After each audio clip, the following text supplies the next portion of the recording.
God save the United States, the state of Tennessee, and this honorable court. Good morning. Before we call the first case, cover a couple of things with the lawyers here. One, we appreciate your participating in this process, oral arguments by Zoom. It's enabled us to continue to do the work of the court, which is the work of the people, which state of Tennessee. If we should have any tech problems, we'll just take a pause and we'll work through it. So, I mean, things have been working very, very smoothly, so I don't anticipate any, but if we do, don't panic and we'll get everything straightened out. Madam Clerk, you would call the case, please. In re Avagaline S. For the appellants, have y'all divided your time? Yes, Your Honor, we have. And how have you done it? I'll be taking the first 6 minutes, Your Honor, and Mr. Idson will be taking the next 6 minutes, and I will take 3 minutes of rebuttal. All right, thank you. Yes, Your Honor. We'll hear from the appellants. Yes, Go may ahead. it please the court. I'm William Phillips of Phillips and Hale in Rogersville, Tennessee. I represent the appellant father in this matter. To set the stage, the mother and father in this matter still continue to live together as a family unit with their youngest son, Alexander. Alexander is a full sibling of the child that's subject to this petition. The mother and Alexander continue to visit with the child subject to this petition on a near daily basis. Father, unfortunately, is still prevented from having any contact or communicating with his child by the petitioners, just as they have prevented him from having contact since 2016. Father has not abandoned his child in this matter for failure to visit or support. To paraphrase In re Angela E. and In re AMH, a parent cannot be said to have abandoned a child when his failure to visit or support is due to circumstances outside his control or his efforts have been thwarted by the acts of others. Father has not failed to visit in this matter for two distinct reasons. One, the petitioners have prevented father from seeing the child, and two, father did file a petition only almost a month before the petition for adoption was filed, seeking to regain custody of his child in juvenile court. With regard to the petitioners preventing father from seeing the child, we cited in our brief In re Justin P. and In re adoption of TZT. In both of those cases, the petitioners actively prevented the parent from having contact or visiting the child. The court noted in re Justin P. as a result, there is much animosity between mother and appellees. The Tennessee Supreme Court has held that antagonism between biological parents and legal guardians may excuse a failure to visit.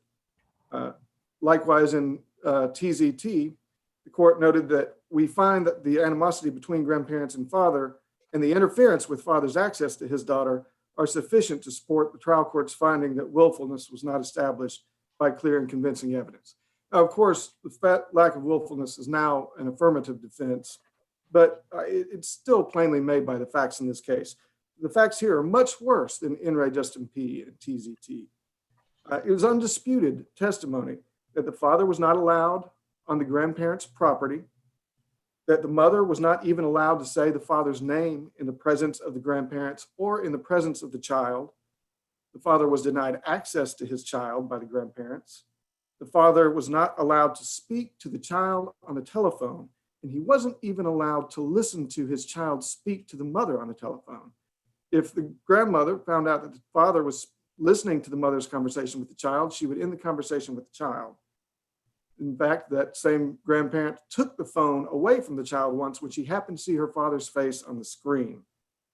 It is simply not credible that they were not actively interfering with his time with his child. The animosity seeps through the pages of the transcript. For example, the father would drop off the mother and Alexander nearly daily to see the child. It's not credible to contend that he just didn't want to go inside. He was not allowed in. He was not allowed to see his child. Additionally, the father, as I said, was actively pursuing custody of the child. And as the court well knows, in re AMH, parents who are actively pursuing legal proceedings to regain custody but failed to visit during that 4-month period, that does not support a finding that the parents intentionally abandoned the child. Here, the father filed a petition to regain custody of his child on May 5th, 2017, a court date was set by the juvenile court. It was a pro se petition, by the way. A court date was set by the juvenile court to hear that petition on June 29th, 2017. The petitioners in the matter filed their petition for adoption in Chancery Court on June 19th, 2017, a mere 10 days before the father's petition to regain custody was to be heard. Now, that petition for adoption was ultimately voluntarily dismissed on September of 2018, but was filed again a mere 4 months later. So the father was actively pursuing regaining custody of his child. It's different than In re BC or In re Angela E, where a father missed a court date or didn't pursue his petition over a period of years. The father's petition was involuntarily deferred because of the Chancery Court proceedings for more than 20 months. So the father never missed a court date. The father was vigorously defended both petitions for adoption and is participating in this appeal. So we submit that he was actively pursuing custody and therefore could not have willfully failed to visit his child. Mr. Phillips, let me ask, were you counsel for the father in connection with the first termination petition? I was, Your Honor. Did you enroll as counsel for the father in connection with his petition for visitation? In juvenile court? No, once it was transferred to Chancery. Once it was, I was appointed in Chancery Court on both adoptions, Your Honor. What about the visitation petition? I was not appointed on that. That was a pro se petition, Your Honor. What was the effect? What was the effect of the non-suit of the first termination on the visitation petition?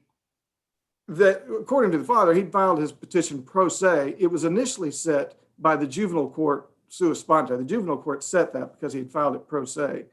And in that period, that brief period in between the two petitions, the father was under the impression that the juvenile court would reopen his petition. He testified to that very explicitly at trial. No, but by statute, once the petition for termination and adoption is filed, then the action filed in juvenile court is transferred to Chancery. That's correct. So my question is, because of the non-suit of the first petition, what was the effect on the petition for visitation? What I would have presumed, Your Honor, in the way that that has, in my practice, the way that I've seen that done is that the matter would be remanded to juvenile court to continue the juvenile court proceedings with regard to petition. Juvenile court had continuing exclusive jurisdiction with regard to the custody issues. And in practice, when a petition for adoption has been dismissed, what we typically see is that is then remanded back to the juvenile court to continue the juvenile custody proceedings. Did that happen here? It did not happen here. Okay. All right, thank you, counsel. You use your time to hear from. How do you pronounce your last name, sir? Vincent. Okay, thank you. With a last name like like Swinney, you can imagine how my last name often comes out. I understand, Judge. Judge, it may please the court. I'm Gerald Litson. I'm with the Hawkins County Bar. I represent the mother in this case. There was 3 grounds pled against the mother. The chancellor dismissed 2 of those grounds, being failure to support and failure to visit within the requisite 4 months. He did find on the ground of manifest that the mother had failed to manifest a willingness and ability to assume custody. And today I know that that statute is sort of in limbo. I know how this court has ruled in the matter of Amon K, and the other courts have ruled in the matter of Aiden S. And of course, I think we're all waiting for the ruling in Nevaeh M. But as it relates to my client, I will address each of those factors. The chancellor in his ruling made a specific finding that my client did manifest a willingness to assume custody in this case. However, she did not manifest an ability to assume custody in this case. However, it was our position, though, that, Your Honors, that she did manifest that ability. through her actions. She had been consistently in this child's life. She actually lived with the child in the petitioner's home for several years. Even once she moved out of that home and started living with the father again, she maintained constant visitation. I believe the petitioner stated in her testimony that it was as much as on a regular basis 4 times per week. So she did maintain that. Counsel, sorry, let me interrupt you. Did your client testify that she conceded that she wasn't in a position to take the child, have custody of the child? Judge, what she testified to was that she had the ability, and she did want to regain custody. However, one of the things I think weighs in her favor was her maturity in looking at, she wasn't just going to take this child away immediately from the custodians. She talked about a gradual transition, as we often see in at least in juvenile court cases. Whenever we return a child to a parent's custody, we don't just happenstance over a short period, over an instant period of time, return that child. We slowly return that child. And her testimony was that she wanted custody, but she understood it would be in her child's best interest slowly to return custody through a gradual process to her.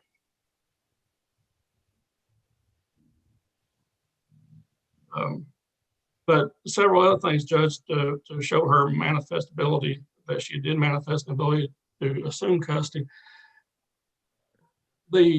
Both appellants, both mother and father, have another younger common child, Judge, in which resides in the appellant's house together with them. The petitioner talked about that child and how the fact that they had never seen anything that give them cause or rise to make a referral to DCS. DCS had never been involved in that child. In fact, they were actively parenting that child and doing so without any concern to the outside world. They also talked about her and father's financial ability to care for that child. So it would be our position, Your Honors, that she did satisfy both steps in that first prong under the statute 36-113 G14. As to the second part of that statute, Judge, this court has ruled in Maya R, it talks about the definition of substantial harm, and I'll read directly from that case, Your Honor. It connotes a real hazard, danger, that it's not as minor, trivial, or insignificant.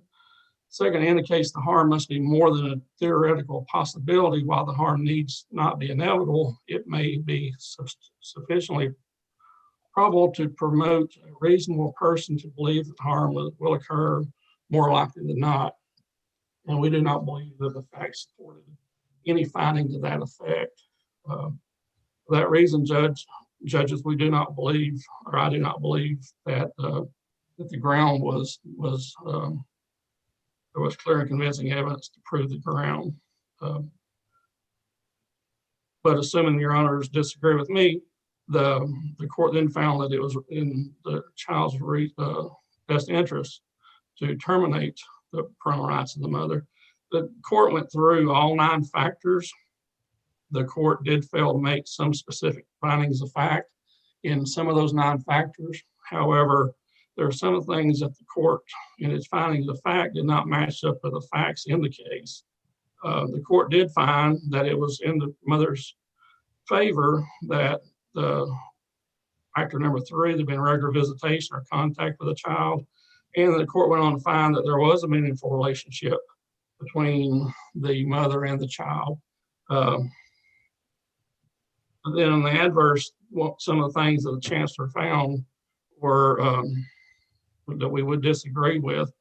It found that there was not been an adjustment of circumstances, that my client had been a prior drug addict and had gone several years clean. And that, in my opinion, would be the largest thing in her favor, the dramatic change she had come through in the maturing process of preparing herself to regain custody. My time has expired unless your honors have any questions. The appellants have the time for rebuttal. We'll hear from the appellee. You need to unmute. I apologize. Not a problem. I did it earlier, as you recall. Good morning. If it pleases the court, my name is Jefferson Fairchild. I represent the appellees in this case, who are the original petitioners. I think the court's aware of who the parties are, but the petitioners in this case are the maternal grandparents of the child. Of course, the respondents are the parents. I also would like to bring to the court's attention that the child is now 9, and at the time these proceedings in the trial court were taking place, the child was 8.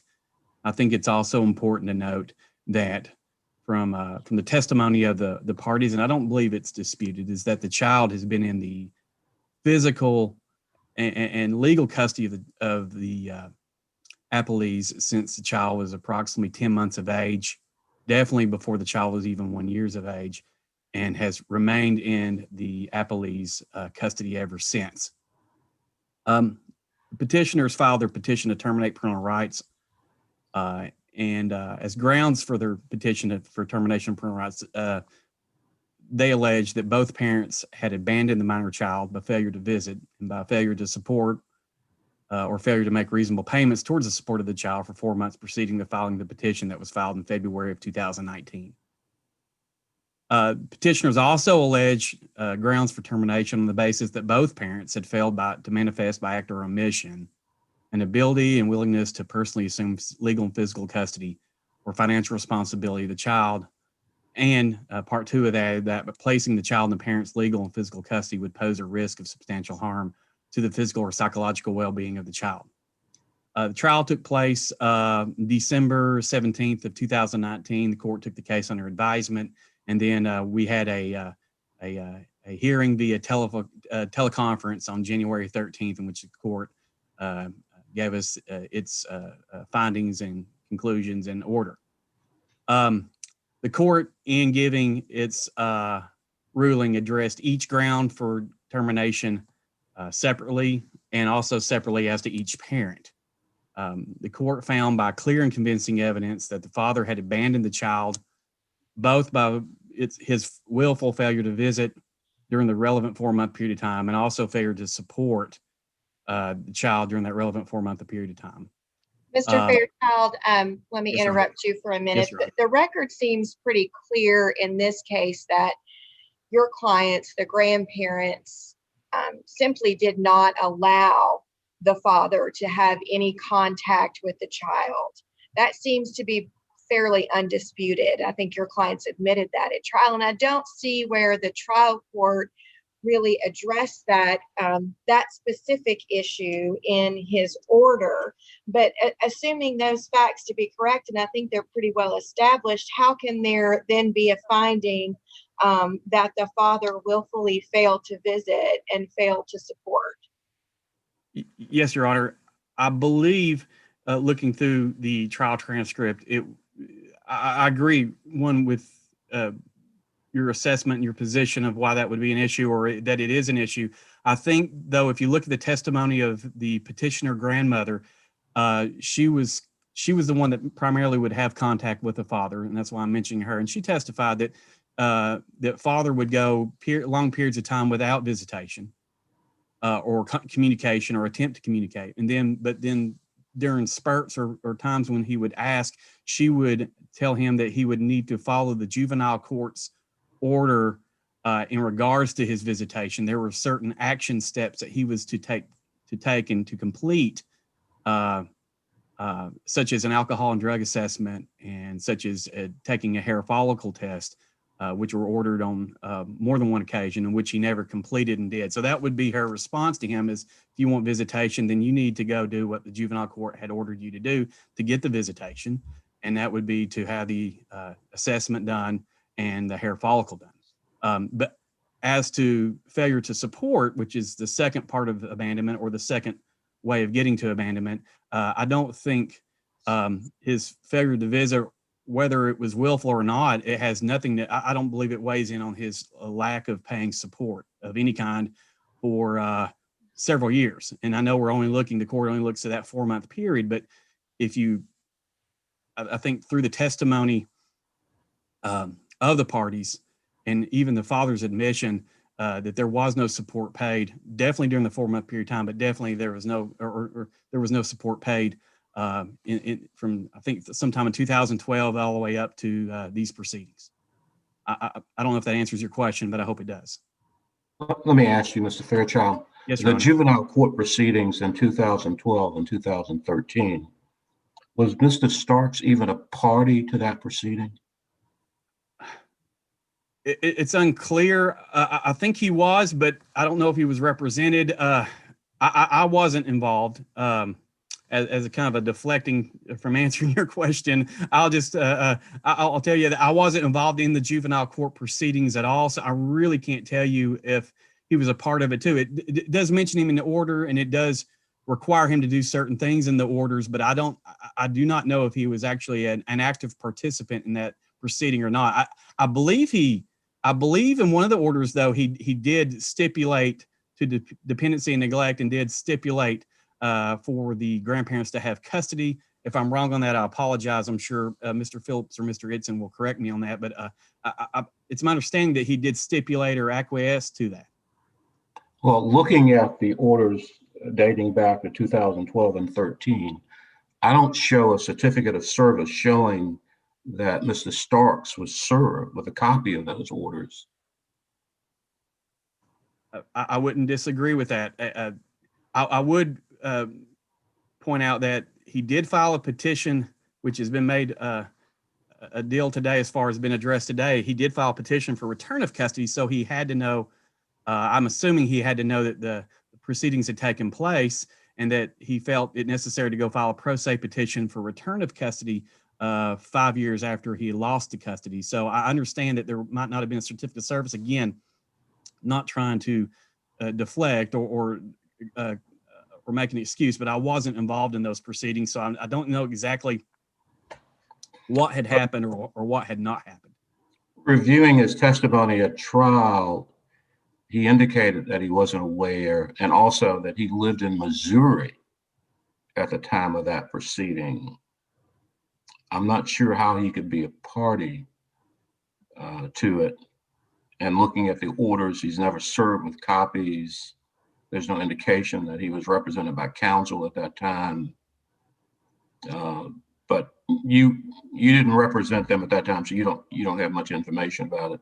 Is that right? I don't, Your Honor. I don't, Your Honor. In the juvenile court file, I'm not criticizing or complaining about that. I'm just noting that the file was it was somewhat vacant of maybe some of the things that we would normally do in chancery and in other courts, but such as a certificate of notice. But I won't belabor the point, but he was well enough aware that he did not actually have physical custody of his child from 2012 through 2019 through these proceedings, and he also had the wherewithal to know that he needed to go file a petition for return of custody back in 2017.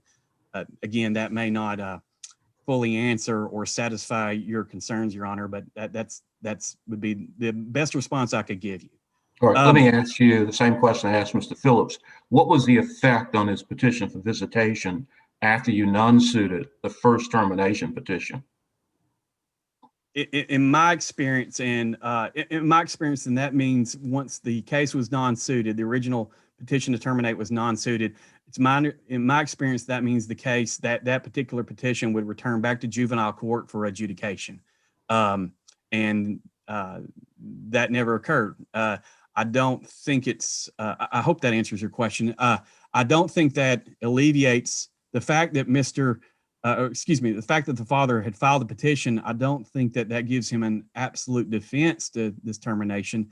I think it's a factor the court should consider, but I also don't think it's enough to file the petition, but not to go further. Since it was a pro se petition, I don't think once it was the case in Chancery was non-suited originally, I think he had an affirmative duty to move forward on that petition if he wanted to move forward on that petition.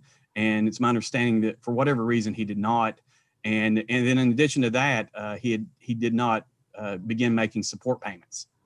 So the second part of that abandonment, as far as his failure to support, there is no justifiable excuse for his failure to support at that point once the case was non-suited in chancery.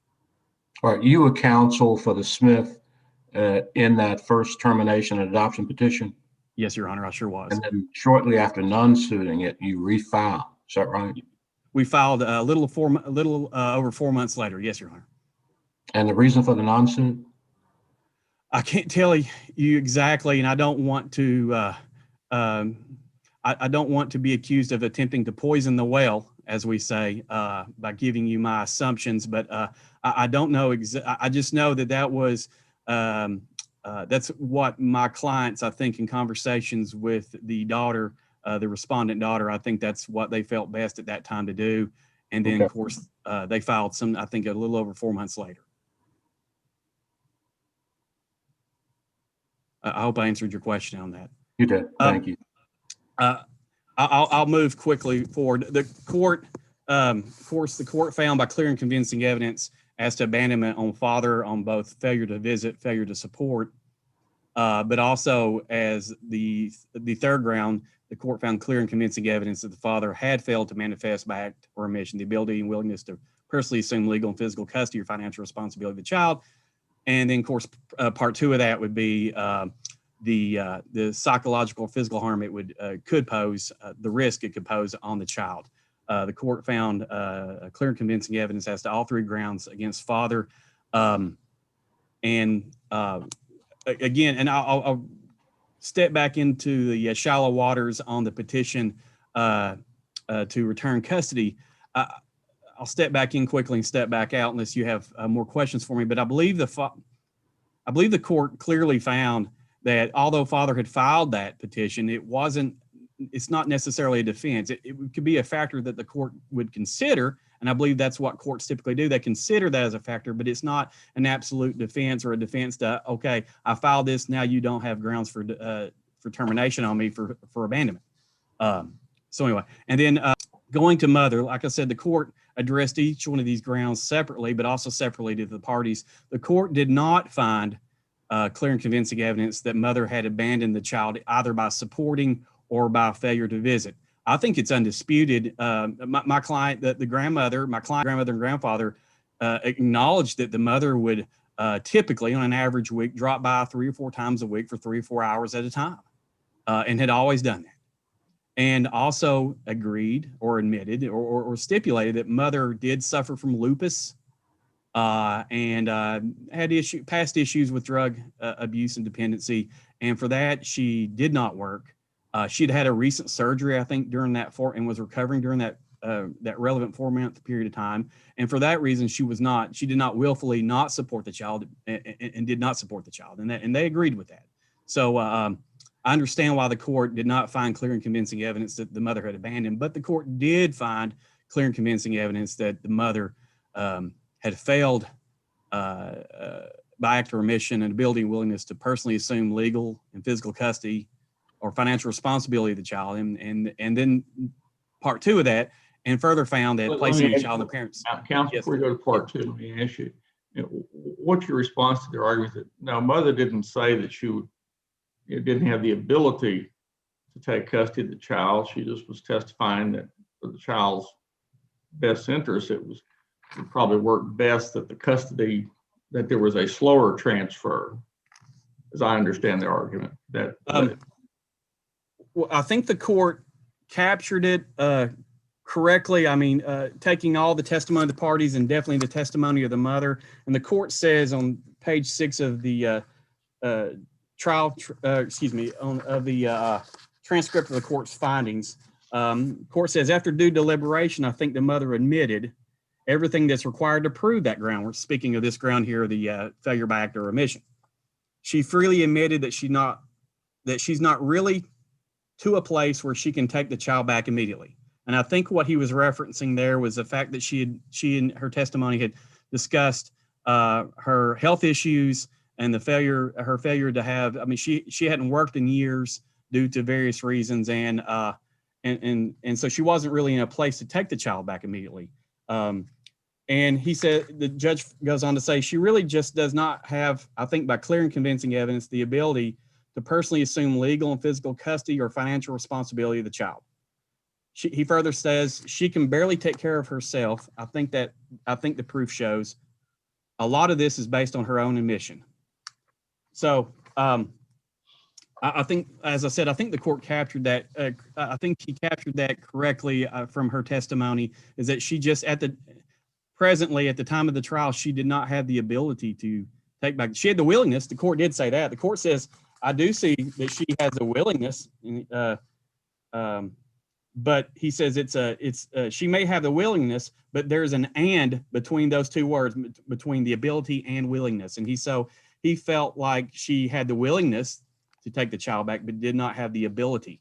And then, as courts, what's already been addressed, and I agree, she did say she was not willing to rip the child away from the grandparents, as she knew, and that's, as Mr. Itzen had pointed out, I think that is a mature statement. I'll give her credit there, but I think it's not only in addition to I'm out of time. I'm sorry. It's okay. You can wrap it up. May I finish that one statement? Yes. I'm sorry. I just looked up and I apologize. That's fine. I think that was a mature statement, but I think it's a realistic statement that the child had been with the grandparents for roughly 8+ years. And so ripping the child away at that point would, and she admitted it would cause trauma to the child. Father admitted that too, by the way. And so I hope I've answered your questions. Thank you. Thank you. Mr. Phillips? You're muted. You need to unmute. It's catching. Yes. The mother lived with petitioners until 2018 when she moved in with the father when they had their second child together. That's important to note.